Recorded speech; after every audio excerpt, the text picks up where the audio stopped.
नमस्कार, मैं शैलेश कुमार। स्वागत है आपका civil spark with Raman sir में।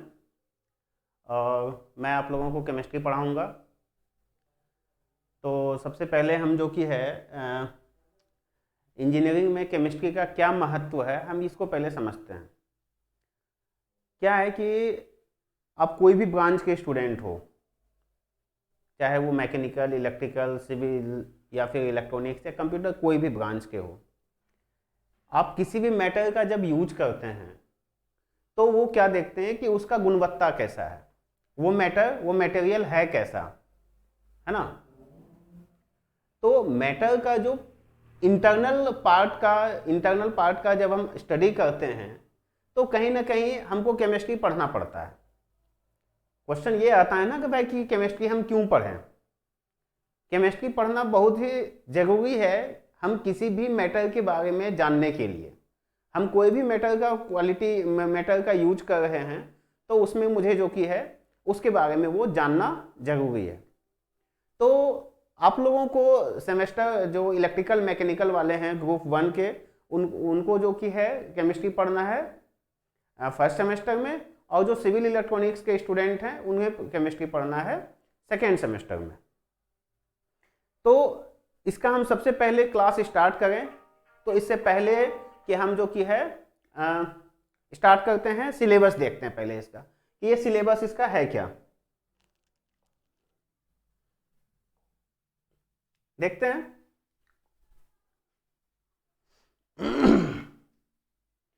देखिए, ये जो सिलेबस है इसका सबसे पहला यूनिट क्या है? Atomic structure. हम चाहे वो क्लास 9th में पढ़ें चाहे क्लास 11th में पढ़ें, केमिस्ट्री का शुरुआत ही होता है एटम से। हम कोई भी मैटर का बात करते हैं, कुछ भी एनीथिंग, हम कोई भी सब्सटेंस को लेके देखें, जैसे ये सपोज करते हैं कि ये पेन ही हमारे पास में है, तो ये पेन जो कि है ये किस चीज से बना हुआ है कि नहीं है? ये पेन किस चीज से बना है? चलिए मानते हैं प्लास्टिक से बना है, लेकिन वो प्लास्टिक किस चीज से मिलके बना है? तो इसके बारे में जब हम स्टडी करते हैं तो मुझे कहीं ना कहीं क्या पढ़ना पड़ता है? Atomic structure. मुझे एटम के बारे में जानने होते हैं। अब पहला इसका क्या है, जब सिलेबस में हम बात करते हैं तो क्या है? Atomic structure and chemical bonding. ये एक्चुअली थोड़ा सा जो केमिस्ट्री डिप्लोमा का जो सिलेबस है ये बहुत ही कॉन्साइज तरीके से बनाया गया है। इसमें आपको बस उतना ही पढ़ना है जितना आपके लिए जरूरी है। आप सोचेंगे कि 11-12 के बच्चे जैसे पढ़ते हैं तो उस तरह से आपकी जो इसमें है वो केमिस्ट्री की पढ़ाई नहीं होगी। तो इसमें आपको क्या पढ़ना है? सबसे पहला है atomic structure and chemical bonding. Atomic structure में है रदरफोर्ड मॉडल ऑफ एटम, ठीक है, रदरफोर्ड मॉडल ऑफ एटम। उसके बाद photo electric effect, bore theory,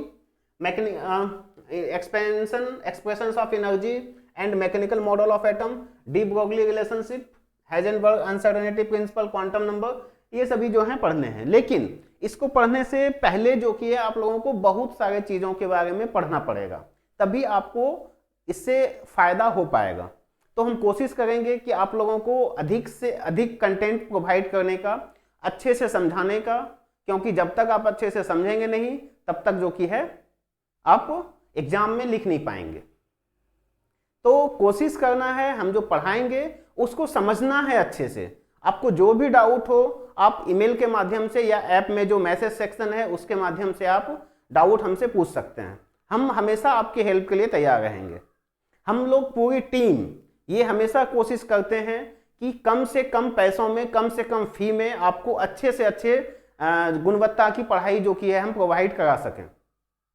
इसके लिए हम लोग हमेशा सतत प्रयास कर रहे हैं और करते रहेंगे।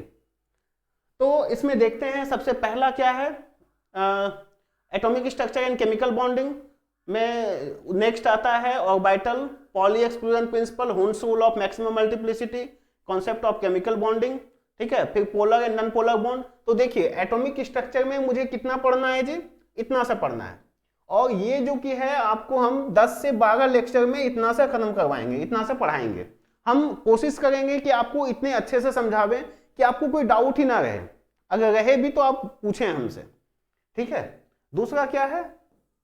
Concept of chemical bonding, concept of chemical bonding में भी बहुत ही कम चीज पढ़ना है आपको, लेकिन कहते हैं ना कि ये सिलेबस इतना बड़ा है, इतना छोटा सा है, लेकिन इसके अंदर का जो कंटेंट है ना वो काफी लार्ज है, तो इसको भी आपको अच्छे से हम समझाएंगे। उसके बाद क्या है,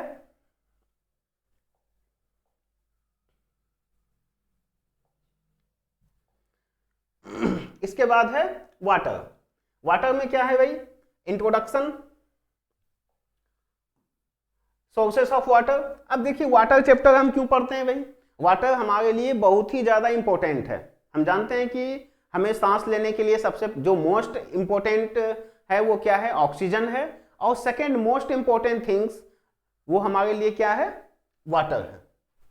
तो वाटर में हमें पढ़ना है इंट्रोडक्शन में सोर्सेस ऑफ वाटर, वाटर के क्या क्या सोर्स हैं, वाटर कहाँ से आते हैं, कैसे वाटर बनता है, इसके बारे में मुझे जानना है। ठीक है, वाटर के सोर्सेस क्या क्या हैं। उसके बाद वाटर का जो प्रॉब्लम है वाटर में, जो हार्डनेस या फिर हम कह सकते हैं कि इम्प्योरिटीज, कोई पानी हमारे पीने लायक है या नहीं है, या फिर आप अगर मैकेनिकल इंजीनियर हैं और आप किसी बॉयलर, किसी कंपनी में या किसी थर्मल पावर में काम, कॉर्पोरेशन में काम कर रहे हैं, तो आपको उसके वाटर का फंक्शन समझना पड़ेगा कि आप किस तरह का वाटर बॉयलर में यूज करते हैं और आपको कैसा जो कि है एडवांटेज उसका मिल रहा है या उसके डिसएडवांटेज क्या है, ये आपको उसका जानना पड़ेगा। तो इसलिए हम वाटर चैप्टर को पढ़ते हैं। वाटर में क्या है, hardness, quantitative measurement of hardness by EDTA method, municipal supply of matter and disinfection of water. तो ये सभी चीजों को हम वन बाय वन और बहुत ही अच्छे तरीके से पढ़ेंगे। आज हम आप लोगों को पढ़ाने के लिए नहीं आए हैं, बल्कि आज हम आप लोगों को सिलेबस के बारे में और अपने बारे में बताने आए हैं। फिर हम देखते हैं water softening technique, soda lime process. देखिए वाटर चैप्टर से जो क्वेश्चन प्रत्येक साल पूछे जाते हैं वो 2-3 क्वेश्चन ही उसमें जो केंद्र बिंदु में रहता है। तो पहला क्या है भाई कि उसका जो है सॉफ्टनेस या हार्डनेस ऑफ वाटर को हम कैसे हटाते हैं। आप लोगों को पता है कि जो है वाटर में जो इम्प्योरिटीज हैं, जैसे घर में आप लोग पानी पीते हैं तो पानी कैसे पीते हैं भाई, तालाब, ये कुआं का पानी हो या चापाकल का पानी हो या फिर वो समरसेबल का पानी हो, ट्यूबवेल का पानी हो, तो अगर वो पानी को बहुत सारे लोग डायरेक्ट भी पी लेते हैं, लेकिन बहुत सारे लोग उसको फिल्टर करके पीते हैं, उसको एक्वागार्ड में कन्वर्ट करते हैं और उसके बाद वो मिनरल वाटर को पीते हैं। तो वो ऐसा क्यों करते हैं, आप देखते होंगे कि जो टेक्नीशियन एक्वागार्ड को सेट करने के लिए आता है तो वो क्या लाता है अपने साथ, एक छोटा सा TDS मीटर लाता है। TDS का फुल फॉर्म क्या होता है भाई, टोटल डिजॉल्व सॉलिड।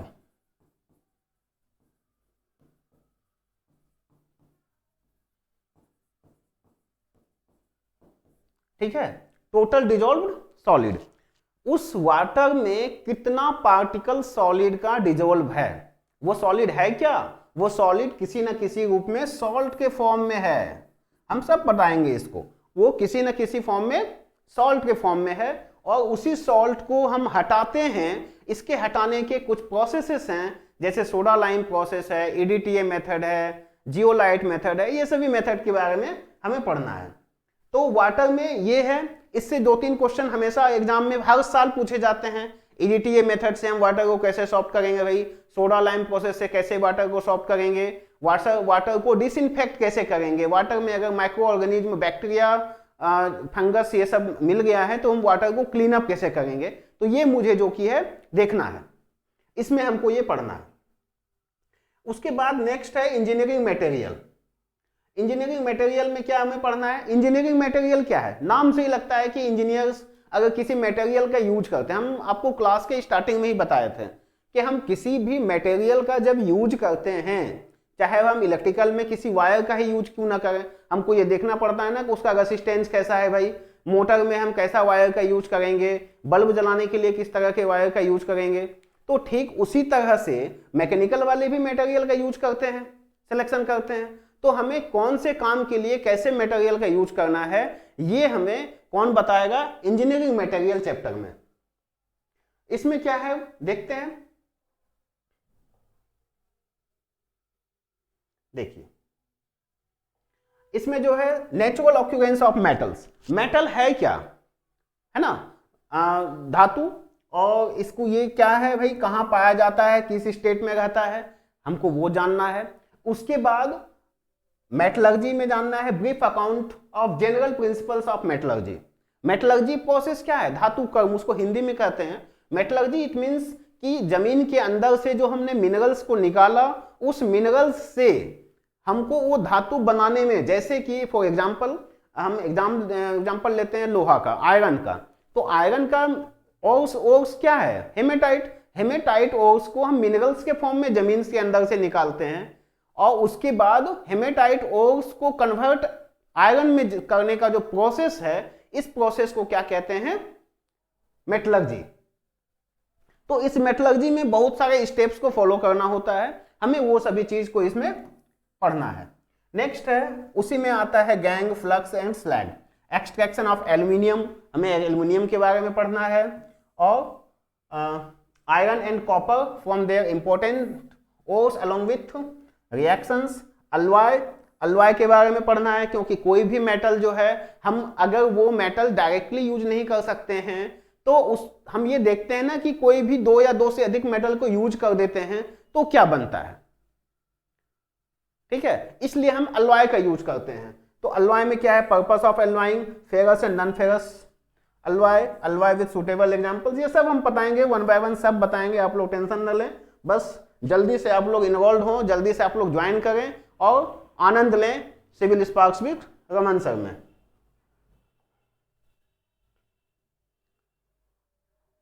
नेक्स्ट क्या है, उसके बाद पॉलीमर्स पढ़ना है हम लोगों को। Polymers, homopolymer and copolymer, addition and condensation polymerisation, तो ये सभी जो है इसका पार्ट है। उसके बाद आता है chemistry of fuel and lubricant. हमें फ्यूल के बारे में जानना है भाई, क्योंकि हम जानते हैं कि अभी के समय में जो ग्लोबल क्राइसिस हो रहा है, दुनिया भर में जो लोग एक दूसरे, जो कंट्री एक दूसरे पे व्यापार कर रहे हैं, एक दूसरे से के साथ वार्ता कर रहे हैं, तो इसका कहीं ना कहीं मेन रीजन एनर्जी है। हमें फ्यूल के बारे में बहुत ही अच्छे से जानना है, इसके अल्टरनेट सोर्स क्या हैं। हम लोग अभी तक फ्यूल के बारे में जो भी है भाई ये जानते हैं कि जो है पेट्रोलियम, डीजल, एलपीजी, ये सभी के बारे में मुझे पढ़ना है। लेकिन अब उससे भी ज़्यादा है भाई, फ्यूल का यूज और भी कई जगह में किया जाता है। अभी कहीं ग्रीन हाइड्रोजन का यूज किया जा रहा है, हाइड्रोजन फ्यूल का यूज कर रहे हैं, ठीक है। तो इसमें पढ़ना है definition of fuel, characteristics of an ideal fuel, classification of fuel, calorific value.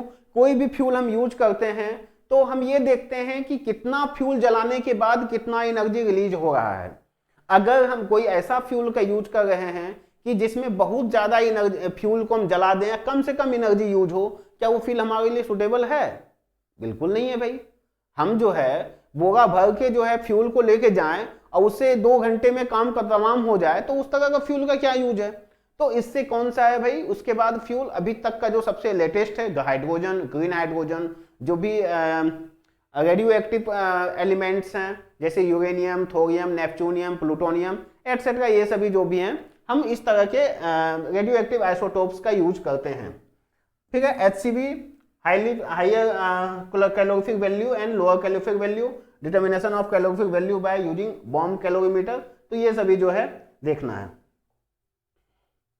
Next है इलेक्ट्रोकेमिस्ट्री। इलेक्ट्रोकेमिस्ट्री फिर हमको ये लास्ट चैप्टर है, ये मुझे पढ़ना है हम लोगों को। इलेक्ट्रोकेमिस्ट्री में क्या है? Introduction, electrolyte and non electrolyte, Arrhenius theory, ionisation, electrolytic and equivalent conductivity, variation of molar conductivity.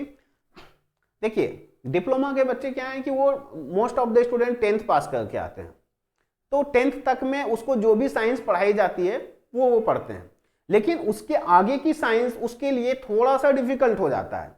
ऐसे में आपको क्या चाहिए कि कोई अच्छा से अच्छे से आपको एक्सप्लेन करके उस चीजों को बता दे जो आपको वो चीज हल्का लगे।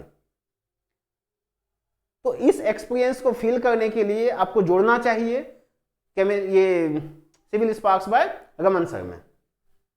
उसके बाद क्या है? Galvanic cell, electrode potential, measurement of electrode potential, NHE normal hydrogen electrode, hydrogen electrode, EMF electrochemical series, Nernst equation of electrode potential, batteries, commercial cells, primary cell, secondary cell, lead storage cell, corrosion, lubricant, ये सभी जो कि है हमें पढ़ाने हैं आपको। तो बस आप लोग केमिस्ट्री को एंजॉय करें अच्छे से। केमिस्ट्री पढ़ना नहीं है, बस इसको फील करना है। आप फील कीजिए, आप एंजॉय कीजिए, केमिस्ट्री सीख लेंगे, ये मेरी गारंटी है। तो धन्यवाद।